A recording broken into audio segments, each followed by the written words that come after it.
History does have a habit of repeating itself. I learned this week that a former member of Congress, Congressman Charles C. Diggs Jr., was denied entry into apartheid South Africa in 1972. He was also the representative for the 13th Congressional District in Michigan. I was born and raised in the beautiful Detroit, where many of my African-American teachers taught me about the realities of oppression and justice and the need to speak up and take action. So Rashida Tlaib and Ilhan Omar hold a press conference yesterday. And in this press conference, they make a bunch of anti-Semitic statements. And the Democratic Party, again, backing them to the hilt, because this is the game in the Democratic Party. They will defend their radicals under nearly every circumstance without even asking as to whether their viewpoints are radical. Here's Rashida Tlaib comparing Israel to South Africa, despite the fact that Arabs and Muslims in Israel can vote, hold positions in the Knesset, are members of the Israeli Supreme Court, that Arabic is an official language in Israel, despite the fact that Arab Muslims in Israel are treated better than they are anywhere in the Arab Muslim world. Does not matter. Rashida Tlaib ripping on Israel, calling it an apartheid state. Ben Shapiro just torched Rashida Tlaib and Ilhan Omar, and it was so brutal you might actually feel secondhand embarrassment. These two tried to lecture the world about justice, and Shapiro hit them with straight-up facts and logic. Grab your popcorn. This one's spicy.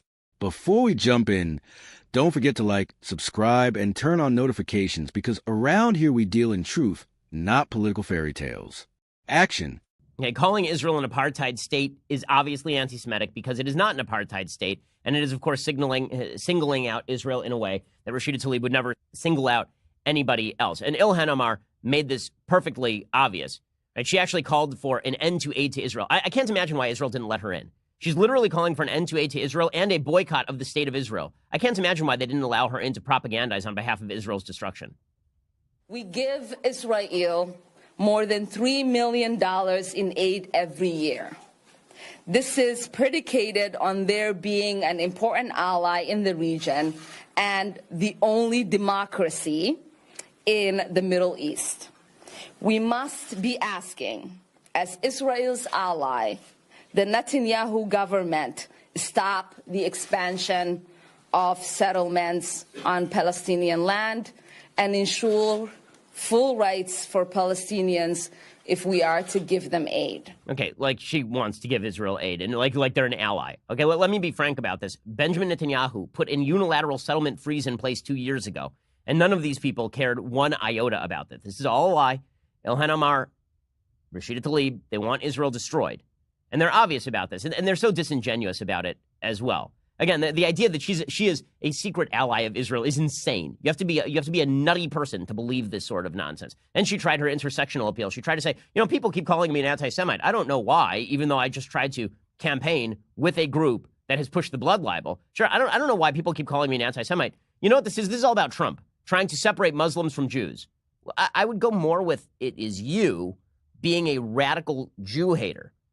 I got into a little bit of a spat with Ilhan Omar on Twitter yesterday, because the folks at Media Matters doing their usual solid work took me out of context on something. I tweeted about it. Ilhan Omar then tweeted that I was both a fool and hateful, to which I tweeted back, well, I must have hypnotized the world using my Benjamins.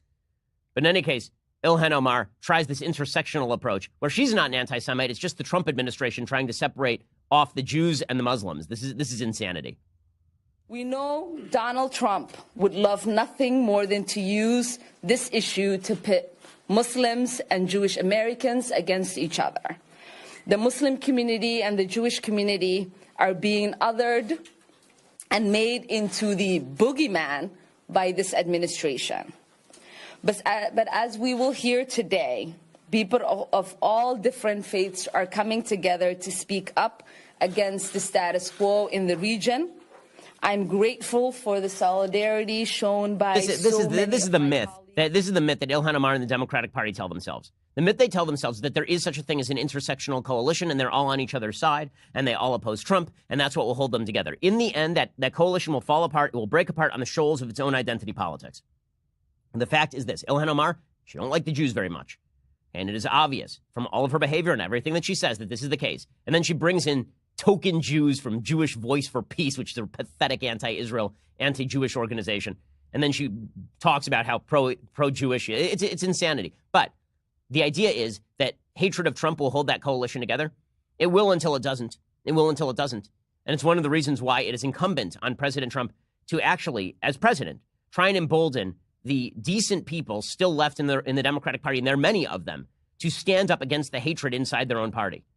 It's funny, I hear from Democrats all the time, why won't Republicans denounce people inside their own party who say bad things? If you've ever listened to this show, you know that I do it on a regular basis. You know that I've denounced people up to and including President Trump repeatedly for things that they have said. You know that I maxed out to Kevin Feenstra, Steve King's opponent in Iowa, right, out of my own pocket. And I've encouraged Kevin Feenstra's raised hundreds of thousands of dollars, in large part because I have had Kevin Feenstra on my show, because I think that Steve King needs to be ousted from Congress.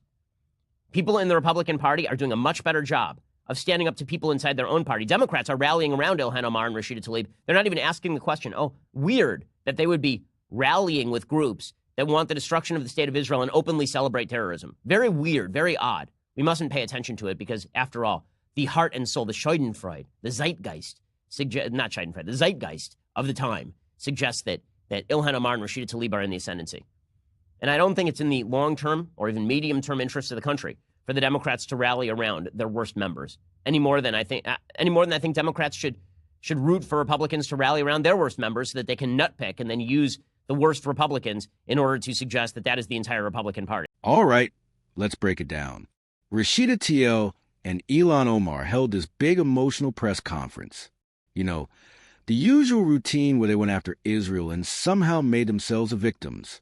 And of course, the Democratic Party in classic fashion rushed to defend them like they just won Nobel Prizes for selective outrage. Then comes Ben Shapiro, cool, calm, and loaded with receipts.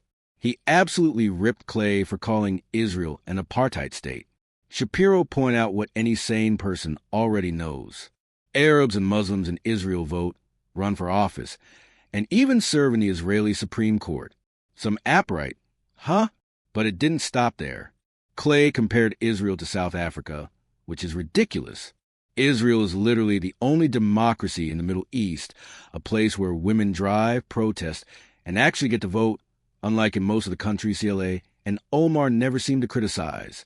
And then Ilhan Omar decided to jump in with her greatest hits, calling for an end to U.S. aid to Israel and pretending she's just being fair.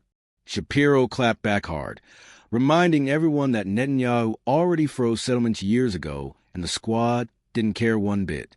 Translation: the issue isn't settlements, it's Israel existing at all.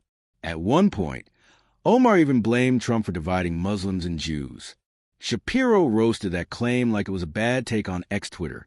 He basically said, "Lady, maybe people think you're anti-Semitic because you keep saying anti-Semitic things." Shapiro then dismantled the entire myth of intersectional solidarity. He said this fantasy alliance between radicals built on hating Trump will eventually self-destruct because when everyone's a victim, nobody's accountable. And his closing point, pure fire. Shapiro called out Democrats for defending extremists while demanding Republicans denounce their radicals. He reminded everyone he's done exactly that, even calling out people on his own side. Meanwhile, Democrats can't seem to find the backbone to check their own hate-filled squad members. So, yeah, Shapiro didn't just respond. He boldly slammed their entire argument with evidence, with facts, and with that trademark Shapiro speed that makes liberals start blinking in Morse code.